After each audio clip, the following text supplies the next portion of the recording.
অতএব প্রিয় ভাইয়েরা, এই দুই আয়াতের আলোকে আজকে আমরা যে বিষয় একদম সংক্ষিপ্ত সময়ে আমি আপনাদের কাছে উপস্থাপন করতে চাই, সেটি হচ্ছে নবী করিম সাল্লাল্লাহু আলাইহি ওয়াসাল্লামের 8টা উদাহরণ আমরা নিজেরা জানব এবং এখান থেকে আমাদের জীবনের পাথেয়গুলো সংগ্রহ করার জন্য চেষ্টা করব। প্রিয় ভাইয়েরা, 1 নম্বরে নবী করিম সাল্লাল্লাহু আলাইহি ওয়াসাল্লাম উদাহরণ দিচ্ছেন। একদিন সাহাবীরা সবাই নবীজির সামনে বসা, এমন সময় নবী করিম সাল্লাল্লাহু আলাইহি ওয়াসাল্লাম হাতে একটা কাঠি নিলেন। কাঠি নিয়ে নবী করিম সাল্লাল্লাহু আলাইহি ওয়াসাল্লাম একটা দাগ দিলেন, লম্বা করে সোজা করে একটা দাগ টানলেন। টাক দিয়ে নবীজি বললেন, ও আমার সাহাবীরা, দেখো, হাযা সাবিলুল্লাহ, এই সোজা রাস্তা, এটা হচ্ছে আল্লাহ রাব্বুল আলামিনের দেখানো রাস্তা, এটা হচ্ছে সোজা রাস্তা। এরপরে নবী করিম সাল্লাল্লাহু আলাইহি ওয়াসাল্লাম দুই পাশে কতকগুলো রেখা টানলেন। এই সোজা রাস্তার পাশ দিয়ে কয়েকগুলো রেখা টানলেন নবী করিম সাল্লাল্লাহু আলাইহি ওয়াসাল্লাম। টানার পরে সাহাবীদেরকে বললেন, হাযিহি সুবুলুন আলা কুল্লি সাবিলিন মিনহা শয়তানুন ইয়াদউ ইলাইহি। আর রাস্তা মধ্যেটা সোজা, কিন্তু ডানে বামে যেগুলো দেখতেছো এগুলাও হচ্ছে সুবুল, রাস্তা, কিন্তু সিধা রাস্তাটা জান্নাতে যাওয়ার, আর ডানে বামের রাস্তাগুলো শয়তানের। শয়তান এই রাস্তায় তোমাদেরকে ডাকে, কেন? মূল রাস্তা থেকে নামায়া তোমাদেরকে জাহান্নামে নেওয়ার জন্য। অতএব পার্শ্ব রাস্তায় চলাফেরা করো না, আল্লাহ তোমাদের জন্য যে সিধা রাস্তা দিয়েছেন ওই সিধা রাস্তায় চড়ো আর জান্নাতে যে ল্যান্ড করো। সুবহানাল্লাহ। অতএব প্রিয় ভাইয়েরা, আপনাকে আমাকে বিভ্রান্ত করার জন্য অনেক পথ, অনেক মত আপনার আমার সামনে উপস্থাপন করা হবে। আপনাকে আমাকে বুঝ দেওয়া হবে যে কোরআনুল কারীম আমাদের জন্য ইবাদতের জন্য এসেছে। কোরআনের ইবাদত করো, কোরআন অনুযায়ী নামাজ কালাম পড়ো, কোরআনুল কারীম অনুযায়ী তোমরা হজ করো, রোজা রাখো, যাকাত দাও, কোনো সমস্যা নাই। কিন্তু কোরআনুল কারীমের ব্যাপারে যেই বলা হবে যে আল্লাহ সিধা রাস্তার মধ্যে, তো দুনিয়ার মানুষ কেমনে তাদের রাজ্য চালাবে, দুনিয়ার মানুষ কেমনে অন্যায় হলে বিচার ব্যবস্থা কায়েম করবে, দুনিয়ার মানুষ কেমনে পররাষ্ট্রনীতি সাজাবে, দুনিয়ার মানুষ কেমনে তার প্রশাসনিক ব্যবস্থাতে এই বিধানের ইমপ্লিমেন্টেশন করবে, আল্লাহ এইগুলার বিধানও রেখেছেন। এইগুলা বললেই এক শ্রেণীর মানুষ আর নিতে পারে না, তখন তারা বলে এইগুলা রাজনৈতিক কথাবার্তা, এইগুলা দ্বারা হুজুররা মানুষকে বিভ্রান্ত করতে চায়, বলে কি না? আমরাও বলে দিতে চাই, যারা এই সকল কথা বলে, আল্লাহ নবীর সিধা যে রেখা, ওর পাশের যে পার্শ্ব রাস্তা, ওই পার্শ্ব রাস্তার অনুগামী হচ্ছে তারা। এই কথা বলে যারা, শয়তানের অনুসরণকারী তারা, ঠিক কি না? অতএব প্রিয় ভাইয়েরা, আমাদেরকে এটা খুব স্পষ্টভাবে মনে রাখতে হবে যে আল্লাহ রাব্বুল আলামিনের নবী করিম সাল্লাল্লাহু আলাইহি ওয়াসাল্লাম সিধা রাস্তাও দাগ দিয়ে দেখিয়েছেন, পার্শ্ব রাস্তার ব্যাপারেও সতর্ক করে গেছেন। অতএব বাংলাদেশ সহ পুরা পৃথিবীতে আপনাকে কখনো কমিউনিজমের দিকে ডাকবে, আপনাকে কখনো পুঁজিবাদের দিকে ডাকবে, আপনাকে কখনো গণতন্ত্র নামে এমন এক মতবাদের দিকে ডাকবে, যেই মতবাদের ক্ষেত্রে আমরা যদি দেখি, সুস্থ বিবেকে চিন্তাও করে দেখি, তাহলে আমরা দেখব সুস্থ মানুষও এটা ভাবতে পারে না যে এই রকম সব জায়গার যে গণতন্ত্র আয়নের যে বর্ণনা আমাদের মধ্যে এসেছে, ওইটা আসলে সুস্থ স্বাভাবিক কোনো মানুষ ওইটাকে গ্রহণ করে নিতে পারে না। সুতরাং আমরা বলবো প্রিয় ভাইয়েরা, আল্লাহ এবং তার রাসূল যে সঠিক পথ দেখাই দিয়ে গিয়েছেন ওইটা আমাদের জন্য অনুসরণীয়, আর আশপাশের কোনো মত এবং পথ চূড়ান্তভাবে আমাদের জন্য অনুসরণীয় নয়। এটা 1 নম্বর। 2 নম্বরে নবীজি সাল্লাল্লাহু আলাইহি সাল্লাম উদাহরণ দিচ্ছে কিয়ামত পর্যন্ত তার অনাগত উম্মতের জন্য। আল্লাহ নবী বললেন, মাসালুল কুরআনি কামাসালিল হালওয়া তাইয়্যিবাতুন ফিল মাযাকি তাইয়্যিবাতুন ফির রিহ। নবীজি বললেন, শোনো, আমি তোমাদের কাছে একটা কালামুল্লাহ রেখে যাচ্ছি, কোরআনুল কারীম তোমাদের কাছে দিয়ে যাচ্ছি।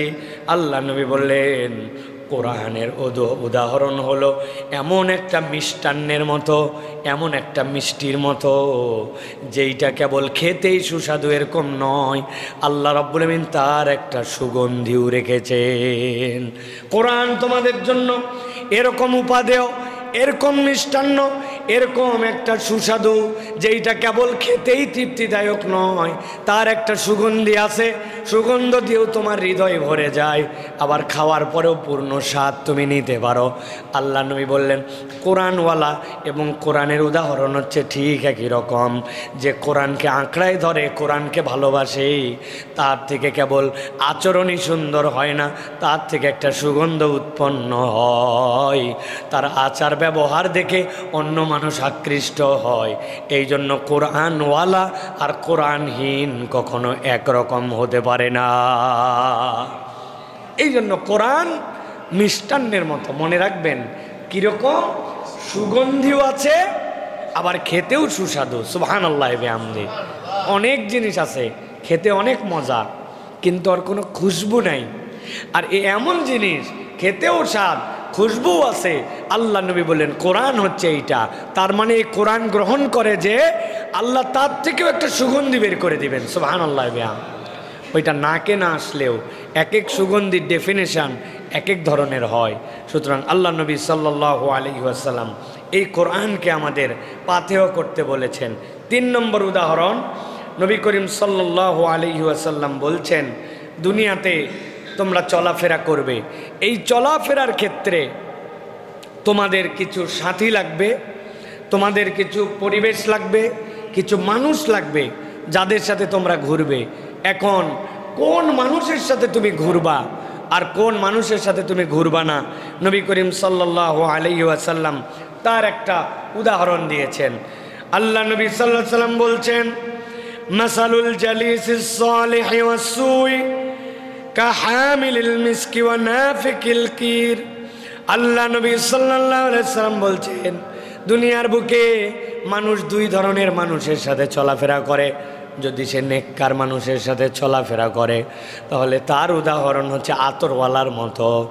কোনো একটা ব্যক্তি যদি আতরওয়ালার সাথে চলে তাহলে আতর যদি তার হাতে মেখেও নাও দেয়, ওই আতরওয়ালা বোতল খোলে, বোতল বন্ধ করে, ওই আতরওয়ালা তার আতরের বোতলগুলা গুছায়, ওইগুলাকে সংরক্ষণ করে, আতরওয়ালার পাশ দিয়া তার সুগন্ধগুলি বের হয়। লাগায় নিলে তো অনেক সুগন্ধি, না লাগালেও আতরের দোকান থেকে একটা সুগন্ধি বের হয়। আল্লাহ নবী বলছেন তুমি যদি নেককার মানুষের সাথে ঘোরো, ভালো মানুষের সাথে ঘোরো, কোরআনকে যে পছন্দ করে ওই কোরআনওয়ালার সাথে যদি মেশো, তুমি প্রকৃতার্থে কোরআনের ছাত্র হতে না পারলেও ওই ভালো মানুষের মতো সেম যোগ্যতা অর্জন করতে না পারলেও তার থেকে যে সুগন্ধি বের হবে ওই সুগন্ধি দ্বারা তুমি প্রভাবিত হবে। এই জন্য আল্লাহ নবী বললেন তুমি যদি মিশতে চাও তাহলে অবশ্যই ভালো মানুষের সাথে মিশো। নবীজির সাথে সাথে উদাহরণ দিলেন তোমাদের জন্য নিষেধ করা হচ্ছে ওয়াসুই কাহামিলিল মিসকি ওয়া নাফিকিল কির। আর যদি কেউ হাঁপড়ওয়ালা, ওই যে কামার, যেই কামার আগুনের কয়লার মধ্যে পুড়ায়া আপনার জন্য বটি বানায় দেয়, আপনার জন্য দাও বানায় দেয়, আপনি ওই কামারের কাছে যদি যান আপনি কিছু না পাইলেও ধোঁয়ার গন্ধটা আপনার গায়ের মধ্যে লেগে যাবে। ওই কামারের হাঁপড় থেকে কোনো আগুনের ফুলকি উঠে আপনার জামার মধ্যে লেগে যেয়ে আপনার ওই জামাটা ছিদ্র করে ফেলতে পারে।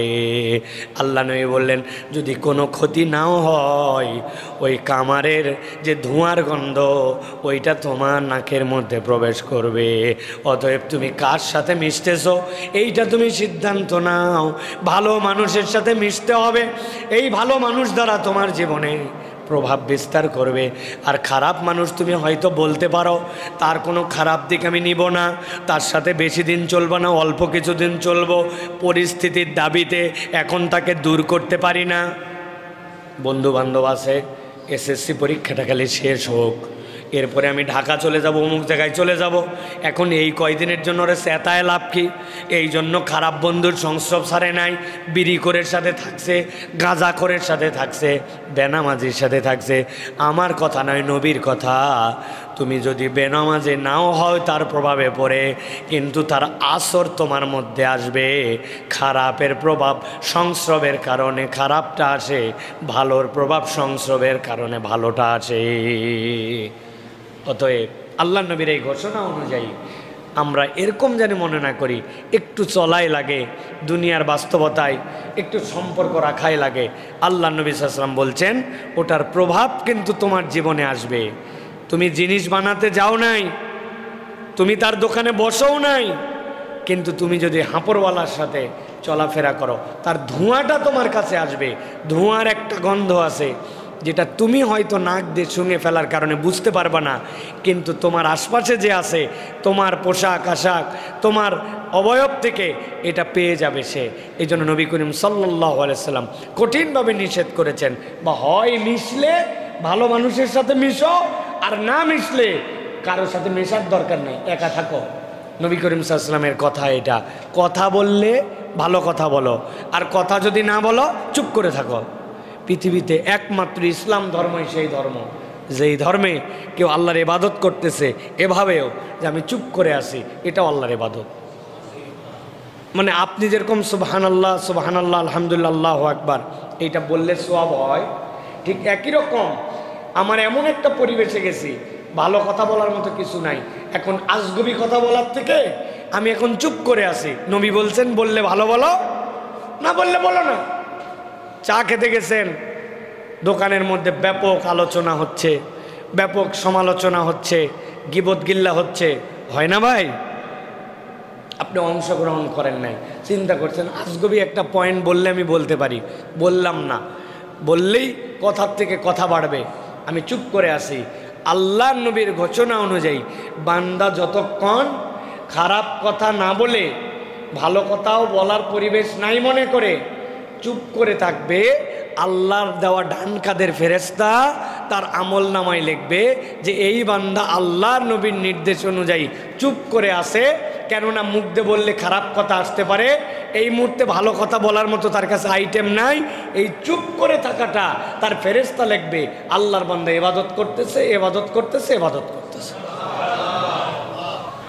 অতএব প্রিয় ভাইয়েরা, তাহলে ইমানদারের প্রত্যেকটা ধাপ, প্রত্যেকটা ফুট স্টেপ একদম হিসাব করে চিন্তা করে ফেলতে হবে, এটা আমাদেরকে মনে রাখতে হবে। প্রিয় ভাইয়েরা, ইয়াং যারা আছেন, কি বাজে বন্ধুদের সাথে আমরা ঘোরাফেরা করি। আপনার বন্ধুর সাথে আপনার আলোচনার সাবজেক্ট কি?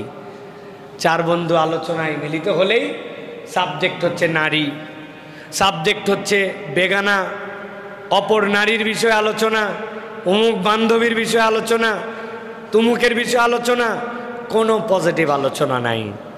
কোন ট্রেন্ড চলতেছে, কোন জামা পরতে হবে, কোন মোবাইল কিনতে হবে, চুলের কাট কেমন দিতে হবে, কোন পোশাক নতুন আসছে সেটা পড়তে হবে, জাস্ট সিম্পলি আপনি বিবেচনা করে দেখেন আমার ইয়াং মুসল্লিরা, আপনারা 5 বন্ধু আলোচনা হলে কি আলোচনা করেন বলেন? সাবজেক্ট কি আপনাদের আলোচনা? কোনো দিন আপনাদের আলোচনার মধ্যে এরকম আসে নাই যে ভাই আজকে ফজর কে পড়ছিস আর কে পড়িস নাই, কেন পড়লি না? তাহলে তোরে কেমনে ফজরের নামাজি বানানো যায়? আমরা 5 জন বন্ধু নামাজি, আমাদের আরেকটা একসাথে চলাফেরা করতো, নামাজ পড়ে না, ওরে কেমনে মুসল্লি বানানো যায়?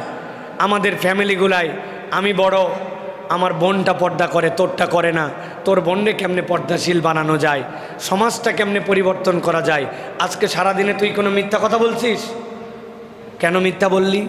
তাহলে এই মিথ্যার থেকে কেমনে বাদ যাবে? মোবাইল তো সকলেই চালায় দোস্ত, ফেসবুক দেখি, ইউটিউব দেখি, ইউটিউব দেখতে দেখতে, ফেসবুক দেখতে দেখতে অনেক বাজে অ্যাডভার্টাইজ চলে আসে। তুই কিভাবে এইগুলার থেকে অ্যাভয়েড করিস রে? আমার একটু বুদ্ধি দে তো। আমার নফস কেবলমাত্র অন্যদিকে চলে যেতে চায়, খারাপ চিন্তায় আসে, তোর হয়? তা তুই কেমনে ঠেকাস? আমার একটু ঠেকান, আমাদের 5 জনেরই হয়। চল তো কোনো একজন যে বোঝে তার কাছ থেকে আমি একটুখানি পরামর্শ নেই। বুকে হাত দিয়ে বলেন আমাদের 5 জন 7 জনের বন্ধুত্বে এইরকম কোনো আলোচনার টপিকস আছে নাকি? আছে? নাই। কেন নাই? কেন নাই? নাই কারণ ওই বন্ধুত্ব করার ক্ষেত্রে বন্ধুকে নির্বাচন করতেই ভুল করছি। বন্ধুকে বানাইছি তো কামারের হাঁপড়ওয়ালা, কিছু না পালেও ধোঁয়ার গন্ধ পাই, ঠিক কিনা? আর ওইটা যদি একটু 2-1 জন ভালো হতো, ওই মানসিকতার হতো তাহলে আমি গ্রহণ করতাম, কিন্তু করি নাই কেন? আল্লাহ কোরআনে নবীকে বলছেন দুনিয়ার চাকচিক্য যেন আল্লাহর স্মরণওয়ালা থেকে তোমাকে দূরে সরাতে না পারে। যেই বেটা ইসলাম মানে, যেই বেটা নামাজ কালাম পড়ে, যেই বেটা মহিলার আলোচনায় থাকতে চায় না, হালাল হারাম বাজ বিচার করে, ও তো দুনিয়ায় ব্যাকডেটেড মানুষের সাথে আমার মতো স্মার্ট লোক চলে কেমনে? এই জন্য ওইটা আমার বন্ধুই না। কথা বলেন, ওইটাকে আমি বন্ধুই বানাই নাই। কেমনে আপনি এখান থেকে ইহতিসাব বের করবেন? এই জন্য নবী করিম সাল্লাল্লাহু আলাইহি ওয়াসাল্লাম বলে দিয়েছেন যে তোমাদের জন্য মাসালুল জালিস সালিহি ওয়াস সু, এই যে নেককারের সাথে বসা আর বদকারের সাথে বসার মধ্যে পার্থক্য আছে। আমি অনেক সময় মজা করে বলি, আপনারা ভুলে গেছেন কিনা, এক চায়ের দোকানে 3 জন বসছে, ডান পাশে বসছে গীবত কমিটির সভাপতি, বামে সেক্রেটারি, মধ্যে ক্যাশিয়ার। ডানের জন বলতেছে হুজুরের এই রোগ আছে, এগুলো খুব খারাপ, হুজুরের এই বদ অভ্যাস, হুজুরের পিছনে হুজুরের গোষ্ঠী উদ্ধার করতেছে, অথবা কোনো লোকের গোষ্ঠী উদ্ধার করতেছে, অথবা তার কোনো বন্ধুর ব্যাপারে কথা বলতেছে। বামের লোক বলতেছে তুই সব জানিসই না, আরও নতুন 2টা আইটেম আছে ওই লোকের। ওই লোক বামেরটাও খানিকক্ষণ গীবত করছে, মধ্যের লোক কথা বলে না। অনেকক্ষণ পরে উনি একটু আল্লাহওয়ালা মানুষ, উনি বলছে আসলে তোমরা যেগুলো আলোচনা করতেছো এইগুলা করা উচিত না, তবে না বলেও পারি না, আল্লাহ মাফ করুক, কথা ঠিক। বুঝেন নাই না? কি সাংঘাতিক কথা আপনি চিন্তা করেন। বলতেছে আল্লাহ মাফ করুক, এগুলো কথা বলা ঠিক না, তবে না বলেও পারি না, কথা ঠিক। এই লোককে গীবত করা বাদ থাকলো ভাই? একজন বলতেছে আমার 2টা ছেলে অস্ট্রেলিয়ায় থাকে, আমি বলতে চাই না, তো বলা বাদ থাকলো ভাই? তো এখন উনি গীবত করলো কি কারণে? ডানের বন্ধু বামের বন্ধু, ওটা মাজালিসুস সু, ওটা খারাপের মজলিস হয়ে গেছে। আল্লাহ নবী বলছেন তুমি কিছু না পেলেও ধোঁয়ার গন্ধ পাবে, উৎকট একটা গন্ধ তোমার নাকে কষ্ট দিবে, কিছু না পাইলেও। আপনি আমি হিসাব করে দেখেন, ভালো বন্ধু আমাদের নাই, ভালো বসার জায়গা নাই, যেখানেই বসবেন গীবত, যেখানেই বসবেন পরনিন্দা, যেখানেই বসবেন সমালোচনা, যেখানেই বসবেন আমেরিকা নিয়ে চিন্তা, যেখানেই বসবেন অর্থনীতি নিয়ে আলোচনা, যেখানেই বসবেন মহিলা নিয়ে আলোচনা। আমার নামাজ, আমার কালাম, আমার আত্মিক শুদ্ধি, আমার উন্নতি, আমার কোরআন তেলাওয়াত, আমার মিথ্যা থেকে বেরিয়ে আসা, আমার ফ্যামিলির পর্দা পুশিদা, আমার ফ্যামিলির ইসলামের দিকে অগ্রগামিতা, এইগুলার কোনো আলাপ যে আবার বন্ধুর মধ্যে হতে পারে। অনেকে চিন্তা করছে হুজুর বলে কি, বন্ধুত্বের আলাপ এটা?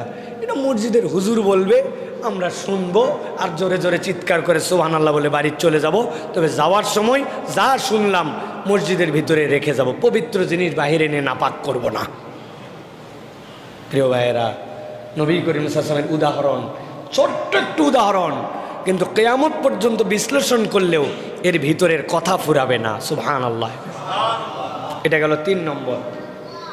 4 নম্বরে নবী করিম সাল্লাল্লাহু আলাইহি ওয়াসাল্লাম বলছেন মাসালুল মুমিনি কামাসালিন নাহলা তাকুলু তাইয়িবান ওয়া তাদাউ তাইয়িবান। আল্লাহর নবী উদাহরণ দিচ্ছেন, একজন মুমিন বান্দা যে হবে, আল্লাহর প্রতি বিশ্বাসী বান্দা, নিজেকে সাধারণ মানুষ থেকে আলাদা করে মুমিন হিসাবে নিজের পরিচয় উপস্থাপন করেছে। আল্লাহ বলছেন মুমিনের উদাহরণ হচ্ছে মৌমাছির মতো। মৌমাছি এমন প্রাণী যে ভালোটা খায় আবার ভালোটাই উদ্গত করে। মৌমাছি কখনো কোনো খারাপ কিছু খায় না। বেছে বেছে মৌমাছি যখন কোনো ফুলের উপরে আসে, আসার পরে সেন্ট্রালি তার ঘরের মধ্যে যে রানী মৌমাছি বসে থাকে তার সাথে একটা ওয়াকি টকির যোগাযোগ তার থাকে। পুরা ফুলের যা যা গুণাগুণ সব সে দেখে, দেখার পরে সিগন্যাল পাঠায়, এই ফুলের বর্ণনা এরকম, সুগন্ধ এরকম, দেখতে এরকম। সবগুলার সিগন্যাল যখন রানীর কাছে যায়, রানী আবার সেকেন্ড চেক করে, সেকেন্ড চেক করার পরে অনুমতি দেয়, এখন তুমি তার মধ্যে তোমার সুর প্রবেশ করাও। অনুমতির আগে নিজের চোখের দেখাতেও কেবলমাত্র সে ওলি সংগ্রহ করে না। এরপরে সে সেইটা মুখের মধ্যে নেয়, নেওয়ার পরে ভালোটাই উদ্গত করে, ওখান থেকে নেওয়ার পরে মধু হিসেবে সংরক্ষণ করে। আল্লাহ নবী বলছেন আমার ইমানদার মুমিন বান্দার উদাহরণ তো তাই হবে, সে যেরকম গ্রহণ করবেও ভালো, তার থেকে কেবল ভালোটাই প্রকাশ পাবে। খাবেও ভালো, প্রকাশও হবে তার জন্য ভালো। ইমানদারের মধ্যে কোনো খারাপ নাই, সে মৌমাছির মতো চুজ করে করে গ্রহণ করে, যা ইচ্ছা তাই নেয় না। কুলু হালালান তয়্যিবা, আল্লাহ বলেছেন কেবল হালালি খায় না, তাইয়েব খায়, সুন্দর করে খায়। গোশত জবেহ করার পরে খেতে পারে, কিন্তু খায় না, সে পুড়িয়ে খায়, রান্না করে খায়, ওইটার সর্বোচ্চ উপাদেয় করে খায়, স্বাস্থ্যসম্মত করে খায়। কেবল হালালি খায় না, স্বাস্থ্যসম্মত খাবার খায়। আল্লাহ নবী সাল্লাল্লাহু আলাইহি ওয়াসাল্লাম বলছেন ইমানদার খাবেও ভালো, আবার ইমানদারের প্রকাশটাও হবে ভালো। সুবহানাল্লাহ, গ্রহণ করবে ভালো, প্রকাশও হবে ভালো। দুটার ব্যালেন্স আল্লাহ নবী উদাহরণ দিলেন মৌমাছির মতো। পৃথিবীর কোনো মৌমাছি কিয়ামত পর্যন্ত আসবে না, পৃথিবীর সকল ফুল যদি শুকায়ও যায়, মৌমাছি মধু উৎপন্ন করবে না, মরে যাবে, কিন্তু খারাপটা নেবে না, আর নিলে ভালোটাই বের করে দিবে। সুবহানাল্লাহ, মধু কখনো নষ্ট হয় না। পৃথিবী বদলায় যাবে, কিয়ামত হয়ে যাবে। আজকের থেকে মধু যদি মধুর মতো সংরক্ষণ করা হয়, যে 6টা তাদের অবকাঠামো, ষষ্ঠ কোণী তার যে ঘর, ওই ঘরের মধ্যে যদি মধু থেকে যায়, কিয়ামত পর্যন্ত মধু নষ্ট হবে না। এটা আল্লাহ রাব্বুল আলামিনের ঘোষণা কোরআন দ্বারা। তাহলে সে নিয়েছেও ভালো, দিবেও ভালো। তাহলে হিসাব করেন আমরা কি ভালোটা নিচ্ছি এবং আমার থেকে প্রকাশ ভালোটা হচ্ছে কিনা। নবীজি বলে দিয়েছেন ইমানদার এই মৌমাছির মতো, কিন্তু আমরা তো দেখি উল্টা, নেইও খারাপ, প্রকাশও খারাপ, ঠিক না? গু নিচ্ছি, গু বের করতেছি আমরা। এটা কেবল খাওয়া মানে এটা নয় যে খালি ভক্ষণ, আচার আচরণ, আদর্শ। কোন আদর্শ আমি নিচ্ছি ভাই? কাকে আমি ফলো করি বলেন? চুল কাটার সময় সেলুনের দোকানের সামনে যেগুলো ডেমনস্ট্রেশন দেওয়া থাকে, কোনো মুসলিম কল্পনা করতে পারে যে এই রকম কোনো মুসলমানের আদর্শ হতে পারে? একটু কথা বলেন ভাই। বাংলাদেশ কেন, পৃথিবীর যত সেলুনের সামনে চুল কাটার যত নমুনা দেওয়া আছে, কোনো একটা নমুনা কোনো ভদ্র, কোনো ইমানদার যদি আল্লাহ নবী এবং সাহাবীদের আমলের দিকে তাকায় কল্পনা করতে পারে? কিন্তু আপনি খেয়াল করে দেখেন ডেমনস্ট্রেশনে ওইটাই দেওয়া। যেই পোশাকগুলি পোশাকের দোকানের সামনে ডলকে পরিয়ে রেখেছে ছেলে এবং মেয়েদের, একটু একটা মানুষ হিসেবে কেবল বিবেচনা করে দেখেন এই পোশাক, এই ধরন পুরুষ কি নারী হতে পারে? আপনি কেমন পোশাক পরতেছেন যেটা পরে আপনার হাঁটু ভাঁজ হয় না, যেটা পরে আপনি হারলে আপনার পাছার একটা অংশ বের হয়ে যায়, যেটা পরে আপনি স্বাভাবিকভাবে প্রস্রাব পায়খানা করতে পারেন না, যেটা আপনাকে স্বস্তি দেয় না, স্টাইল দেয়। একটু বিবেচনা করে দেখেন প্রিয় ভাইরা। আল্লাহ নবী এই জন্য বলছেন মুমিন নিবেও ভালো, দিবেও ভালো। এখন আমি নিচ্ছি তো সব জায়গায় খারাপ, টিভি দেখতেছি চোখ দিয়ে খারাপটা, গান দিয়ে যা শুনতেছি কান দিয়ে ওইগুলা খারাপ, কল্পনা যেটা করতেছে ওইটা খারাপ, খাদ্য হারাম, পোশাক যেটা পরতেছে ওটার সাথে শরীয়তের কোনো সম্পর্ক নাই। আপনি কেমনে ভাবতেছেন আউটপুটটা একবারে আল্লাহর ওলির মতো বের হয়ে যাবে? অনেক অভিভাবক এসে বলে হুজুর দোয়া করেন আমার ছেলেটা যেন মানুষের মতো মানুষ হয়, আমার ছেলেটা যেন নেককার হয়। ভাই কেমনে নেককার হবে? আপনার সন্তানকে আপনি নামাজি বানাতে চান, বাপ মা ফজরের নামাজে জীবনে ওঠে না, ওই বাড়ির থেকে ফজরের নামাজে জামাতে বাপ বের হয়ে যায় না, বড় ভাই যায় না, উপযুক্ত সময়ে টাইম মতো মাকে নামাজ পড়তে দেখে না, টিভির মধ্যে যেইগুলা চলে ওইগুলা বাপ আর সন্তান যে একসাথে দেখতে পারে না, এই বোধই আপনি তার 4-5 বছরে দূর করে দিছেন।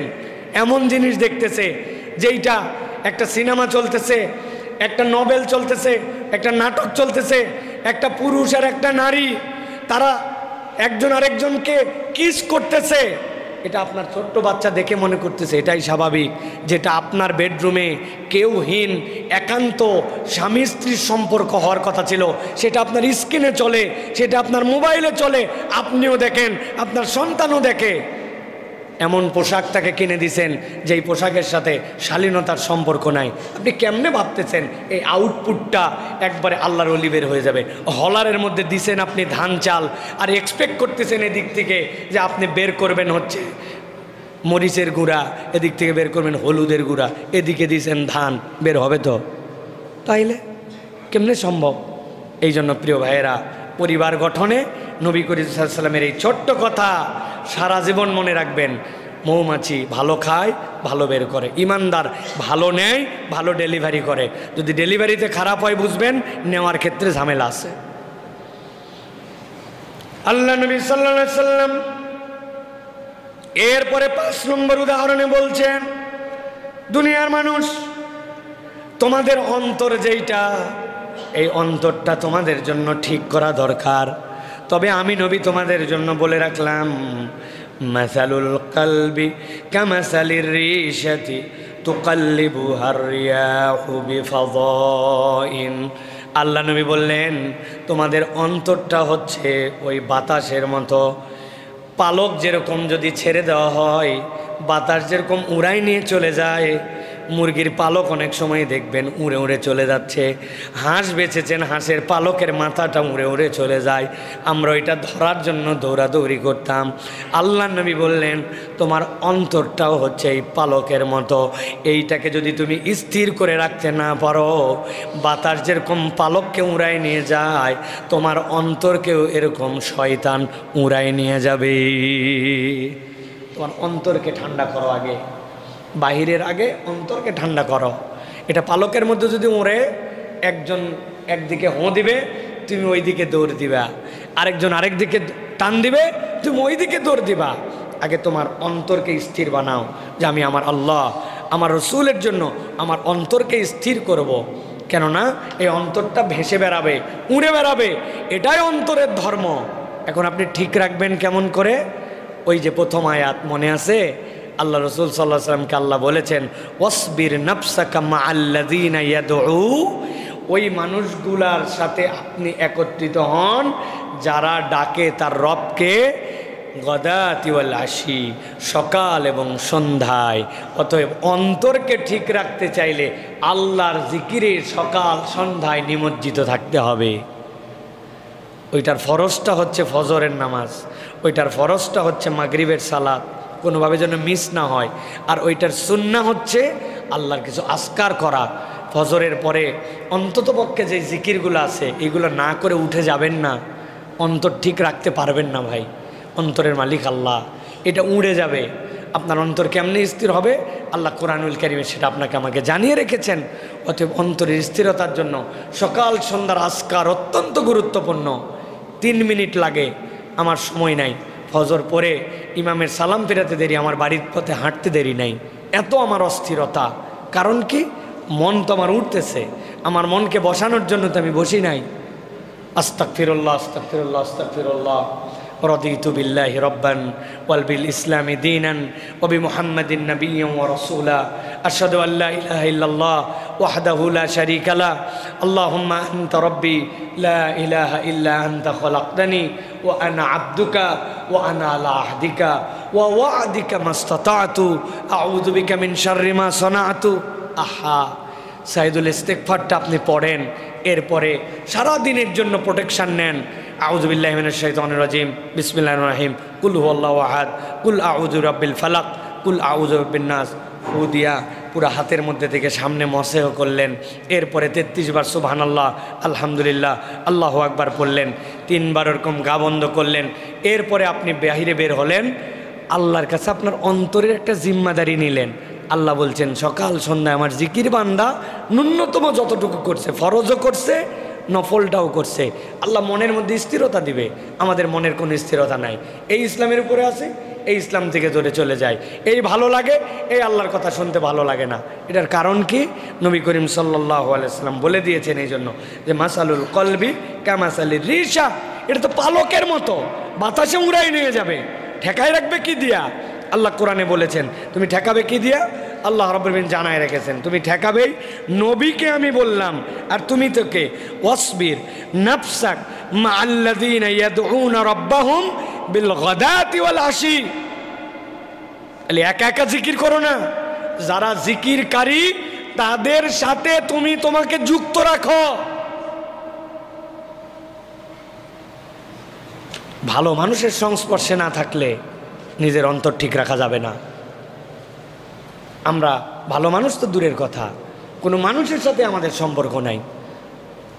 ভালো মানুষ তো অনেক পরের কথা, মানুষের সাথে আমাদের সম্পর্ক নাই, এরকম হয়ে গেছে। যদি জিজ্ঞাসা করি এই মসজিদের ইমাম সাহেবের, পাঞ্জেগানা যারা মুসল্লি দূর থেকে আসছেন ভিন্ন কথা, ইমাম সাহেবের নাম্বার, মুয়াজ্জিনের নাম্বার, আমাদের খাদেমের নাম্বার কার কার মোবাইলে আছে বলেন? পুরা দেশবাসীকে জিজ্ঞাসা করলাম, পুরা দেশবাসী, পুরা পৃথিবীবাসীকে জিজ্ঞাসা করলাম, আপনার ইমামের নাম্বার নাই, আপনার মুয়াজ্জিনের নাম্বার নাই। ও ভাই, মুয়াজ্জিন অত আমলদার না হতে পারে, কিন্তু 1 সেকেন্ড এদিক এদিক হয় না, সে আজান দেয়। আজান দেওয়ার সময় অন্তত আপনার থেকে বেশি 5 বার অজু করে সে আজান দেয়। কিছু না হলেও, তার চাকরি হলেও সে আল্লাহর জন্য নামাজটা সঠিক মতো আদায় করে, সে আমার থেকে ভালো মুসলমান।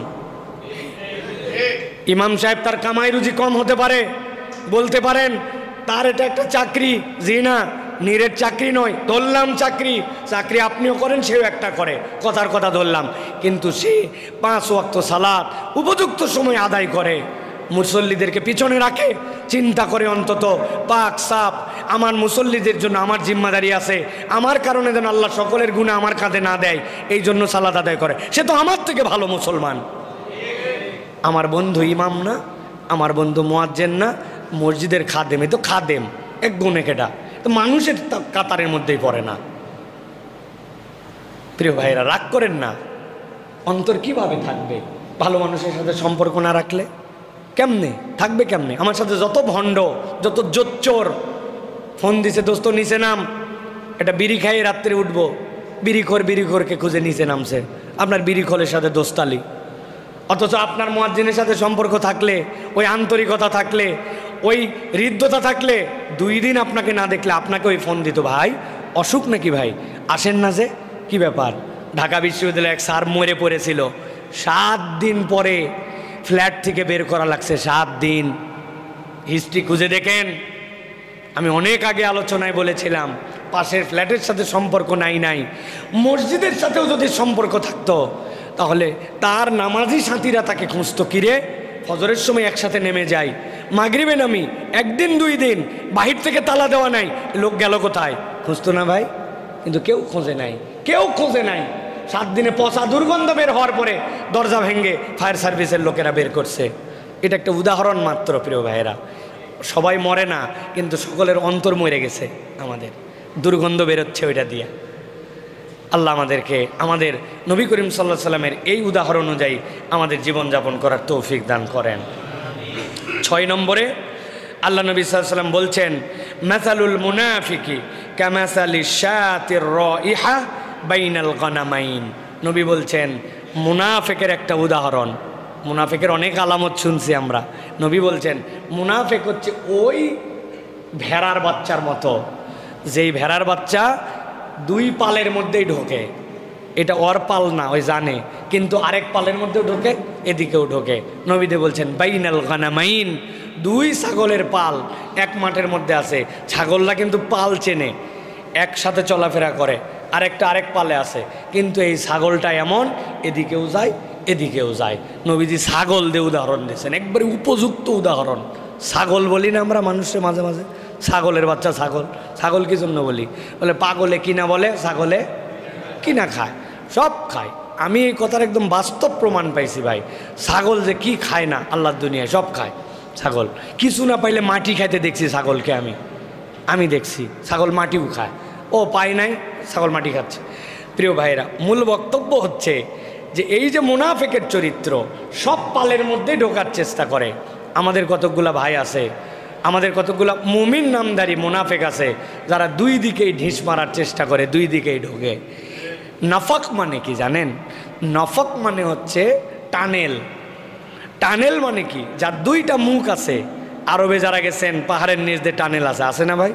আমি পৃথিবীর সবচেয়ে বড় টানেল জাপানে অথবা আমেরিকায়, জাপানেই সম্ভবত বহু আগের, কত আগের যেন একটা টানেল আছে, অর্ধেক সমুদ্রের নিচ দিয়ে আসার পরে বাকি অর্ধেকটুকু উঠাই দিয়ে আবার রাস্তা বানাইছে।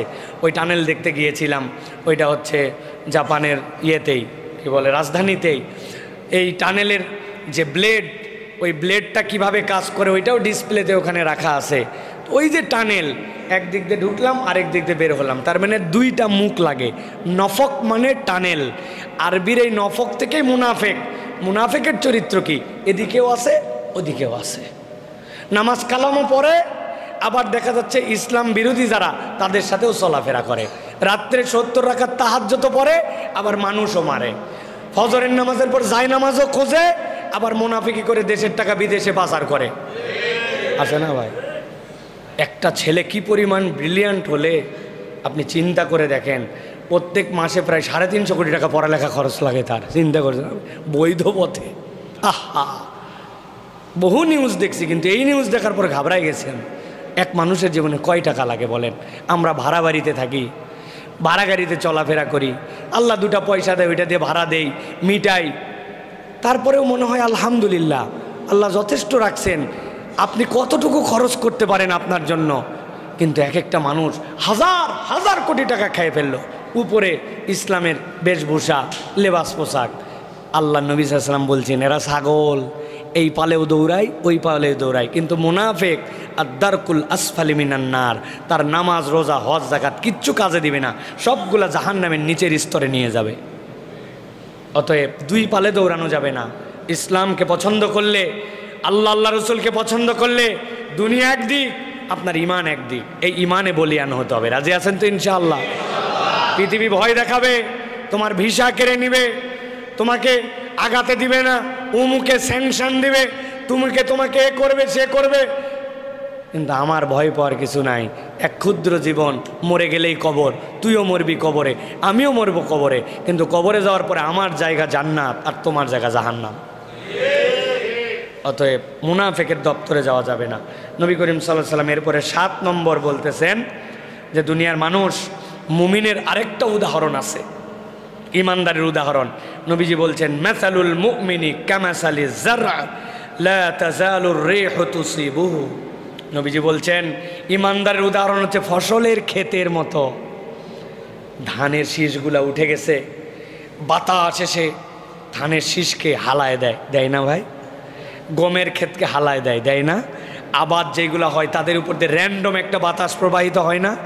কিন্তু কোনোদিন কি শুনছেন যে ধান ক্ষেতের যে ধানের দানাগুলা উঠছিল, বাতাসে হালায় দিছে, গাছ চিন্তা করছে যে হালে যাচ্ছি যেহেতু নিজে হালার দরকার নাই, আমার যেগুলো ধানের দানা আছে ওইগুলারে ফালাই দেই, ফালাই দিয়ে আমি সোজা হয়ে থাকি। ন, ও হেলে যাবে, বাতাস খাবে, পরিত্যক্ত হয়ে যাবে, বাতিল হয়ে যাবে, বাতাসের পথে বাতাসের ধাক্কা হবে, তারপরেও মাজা সোজা করে দাঁড়ানোর চেষ্টা করবে, না পারলে ধানগুলা নিয়ে, শীষগুলা নিয়েই কাত হবে।